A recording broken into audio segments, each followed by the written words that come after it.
The View explodes as Jeannine Pirro destroys Whoopi Goldberg, says goodbye. By Carmine Sabia, Entertainment Politics for MadWorldNews.com. Fox News' Judge Jeannine Pirro set foot in the lion's den on Thursday as she took on the ladies of ABC's The View.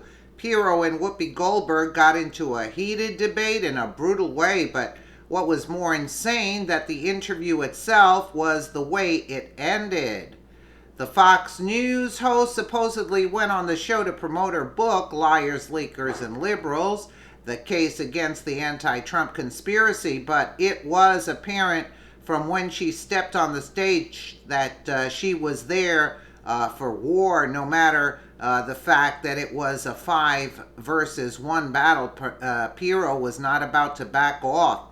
Pirro first addressed the rumor that President Donald Trump was considering her for the Supreme Court by saying that there was no consideration of it. That's what President Donald Trump means by fake news, she said, but that was mild compared to what was to come. Co-host Sunny Hostin asked Pirro about the rumor that she was lobbying to take the job of Attorney General Jeff Sessions, but Pirro was interrupted by Hostin as she attempted to answer, which became a theme for the entire interview. I've known the president for 30 years and I've spoken to him a lot over the last 30 years, Pirro said before Hostin interrupted her. I'm trying to answer your question, she said. Pirro did not deny she was lobbying for the job or was in line for it, and she made a strong case about why she should be the Attorney General. There are 2 clips, and they're rather long, but let's watch because, again, I love Judge Jeannine, and let's see how she handled this lion's den. We are back with Judge Jeannine Pirro. I wanted to get into the book a little. You tackle the anti-Trump conspiracy in your new book called Liars, Leakers, and Liberals. Now, that title could be offensive to some. Age, you think? I thought she was describing the Trump White House. Liars, leakers, and liberals. So, tell us about the title and why you wrote the book. Well, I wrote the book because I'm not an ideologue. I mean, I have been in the crime business for over 3 decades, and I think I said that before. And I know a con when I see it. And I think that what has happened truly in the last campaign, and everybody needs to be concerned about that. Lady Justice is supposed to be blind. And when you start creating fake investigations, fake counterintelligence, you saw it yourself with Peter Strzok, who comes out and basically says he hates the president and he's going to take care of everything. They then go to a judge and get a warrant. That's a problem for me, and it should be a problem. Can I ask you? You just said your warrant. Look, I've been a judge. I've signed those things. The warrant was based on a fake document by an opposing candidate in a national presidential race. This is what happens in third world not only based on that, countries. and you know that. I do know. Jeannine, you just said you're not an ideologue. No, I'm not. I am in law enforcement. Let me ask you the question. Right and do you think Donald Trump embraces and embodies conservative ideology? Remember, he used to be have a different position on pro-choice. He's imposing tariffs. He's against globalism. Do you think he is an ideologue that is faithful to conservative policies? You know, I'm not here to talk about what Donald Trump is and isn't. I'm here to talk about the book. You want to talk about Donald Trump? You tell me what metric in this country is worse off. Unemployment is lower than it's been in 50 years. Minorities, Hispanics, African Americans have jobs when they haven't had. Hate crimes are worse off. Wait a minute, the GDP under Obama was barely 1. We're going up to 4. So you want to talk about hate crimes? I'll tell you about I fought for a law for hate crimes. I also think it's important, as we said, 89% of the Republican Party still supports him. He still has huge popularity in the country, and if Democrats don't get their you-know-what together, he's certainly going to get reelected. Here's my question for you. Here's my question for you, because you talk about I am not, Judge. Nobody is. Oh, yeah. Did you just point at me? Yeah. Listen, I don't have Trump derangement. Let me tell you what I have. Okay. I'm tired of people starting a conversation with Mexicans or liars and rapists. I'm tired of people starting a conversation about this country. Listen, I'm 62 years old. There have been a lot of people in office that I didn't agree with, but I have never, ever seen anything like this. I've never seen anybody whip up such hate. I've never seen anybody be so dismissive. And clearly you don't watch the show, so you don't know that I don't suffer from that. What I suffer from is the inability to figure out how to fix this. That's my issue. But one of the things that you talk about a lot, and I'm curious about it, is the deep state. How long has the deep state been there, and who's running it? Well, I want to answer your question because you didn't actually ask you a question. You had in your opening statement, which was how horrible it is that Donald Trump is talking about all of these people. I'm sorry, you know that's what you said. You said, Whoopi, you know what's horrible? That when people shouldn't be here end up murdering the children of American citizens. You know what's horrible? What's horrible? When the president of the United States whips up people to beat the hell out of people. No. Say goodbye.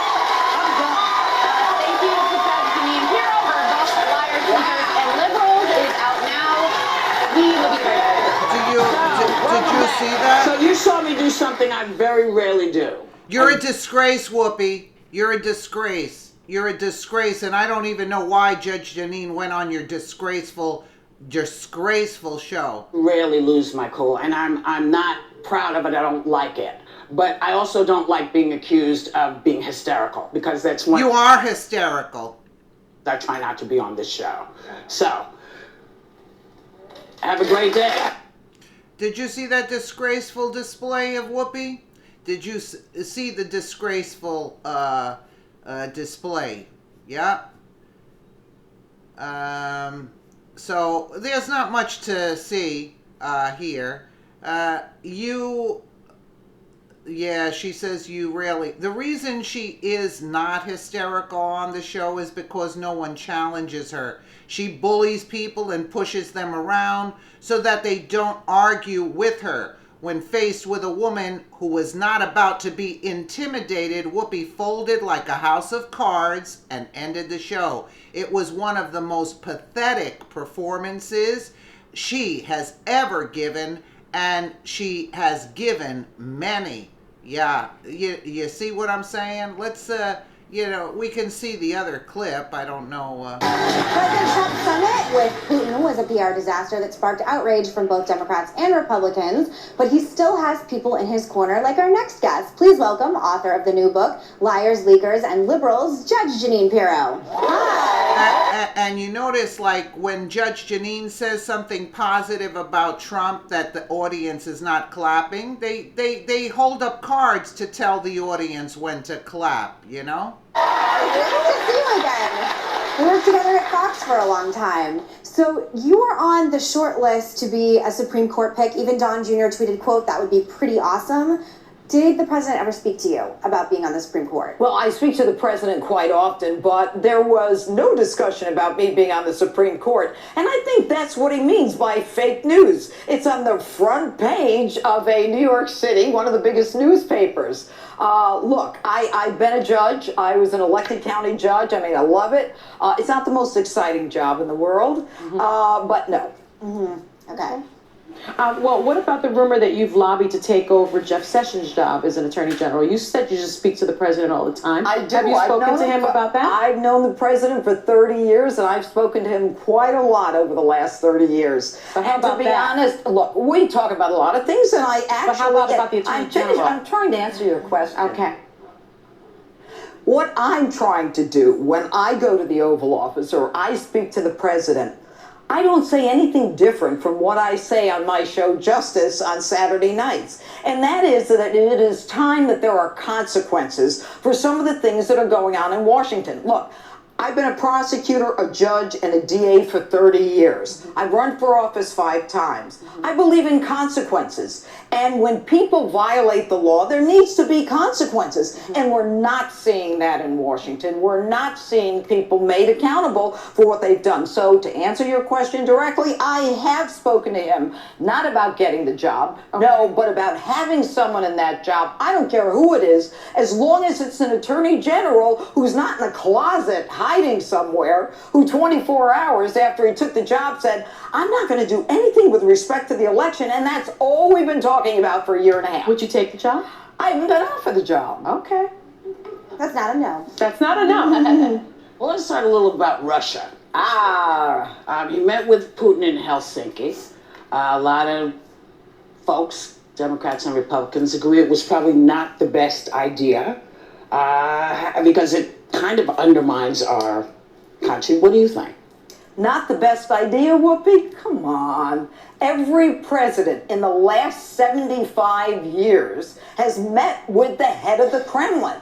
And I think the most important thing to take back from this meeting is the fact that Russia and the United States have more nuclear power than the rest of the world. It's important, and I think it was Abraham Lincoln who said, the way, one of the ways to win is to make an enemy a friend. I'm not saying they should be friends, but what I'm saying is this. We come out of that meeting. We are arming the people in the Ukraine, $70 billion worth of arms, while Barack Obama stood by and let Russia go in. Let me finish. Crimea was annexed, and as a result of the annexing of Crimea, we have thrown out Russian officials and nationalists. We've closed consulates. We are also in the United States making sure that with respect to Russia, if had Obama done anything about that red line, we He opens up an investigation into Russian collusion. I came here. Let me finish. Go ahead. Okay, that but for Obama drawing the line in the red sand and doing nothing about a red line in the sand, we wouldn't have killed hundreds of Russians who were over there. So let me ask you a question. Let me ask you a question. So you're all for people meeting and having conversations. That's what I'm hearing you say. Well, that's precedent. Okay. Then how did you feel when Obama met with, I don't know, name somebody who... Castro or met Raul with... Castro? Were you I don't have comfortable a with problem with people talking. That's one of the things that we need now. We need people to talk.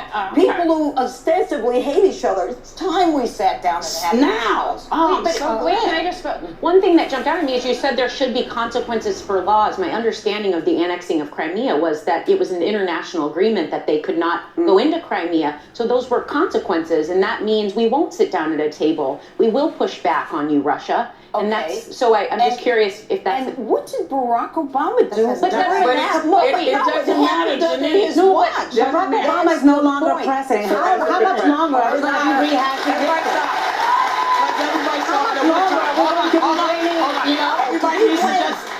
history? We want to hear what everybody has to say. We want to hear what everybody has to say, so let's not talk over each other. What you're saying is accurate, though, which is why a lot of people have a problem. You're right. International law was broken, and the President Obama did nothing. So you are correct in that aspect. But how about the fact that the reason why we're in the place that we are now? President Obama opened up an investigation into Russian meddling, and this president fired James Comey, the person that was conducting the investigation. So what about that? What about that? Okay, I'm glad you asked that question. Thank you. You're very welcome. Now, one of the problems with meddling and this whole Russian investigation is there are two issues. Number one, was there meddling? Everybody agrees there was meddling. Donald Trump agrees there was meddling.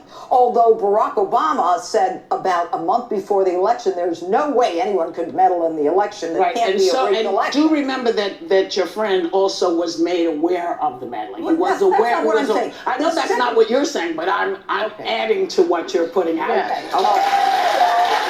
So the second part of the Russian investigation is what I write my book about. Yes. And that is when individuals in the Department of Justice, in the FBI, get together and tee up a fake investigation with a fake dossier paid for by a woman running for president that the DOJ, the FBI take to a Paid for by Republicans first. No. Yes. It was paid for Yes. by the DNC and Hillary Clinton. Paid for by the paid for by Republicans the first. Republican donor Paid for by the Republicans first. Okay. Come on. I wonder what Republican that was. Do you know? Paid for by It's been Republicans referred, first. actually, it was a Okay, donor to one of his primary I'll opponents. finish this. So then they take it to a court, and the court then issues a warrant to spy on Americans. Now, if you're not offended by that, whether you're Republican or Democrat, Lady Justice is supposed to be blind, and the evidence is made clear from the email, text messages from the top FBI counterintelligence guy. We're going to stop him. It's not going to happen. We'll get an insurance policy. The insurance policy is Russia collusion. 19 months later, we don't have anything. So, when the president recognizes there's meddling, but you can't blame him for saying, you guys have made all of this up. You've been investigating me for 19 months. Come up with Benghazi something. went on for over 3 years. Wait, one Four second, ladies. people died in Benghazi. and they're in 100 life criminal jail. counts is nothing. It's nice to have people to not yell at me so much. When we'll have more with Jeannine Pirro when we come back. There's Right more. now. Well, as you can see, they don't want the truth. What did she say? You see what the liberals are saying on the news? That it was paid for by the Republican. Name the Republican. You see what I'm saying? They don't want the truth. They don't want the truth. And this was absolutely atrocious what Whoopie did. It was like really horrific. Let me know what you guys think in the comments below. And again, thank you so much for watching.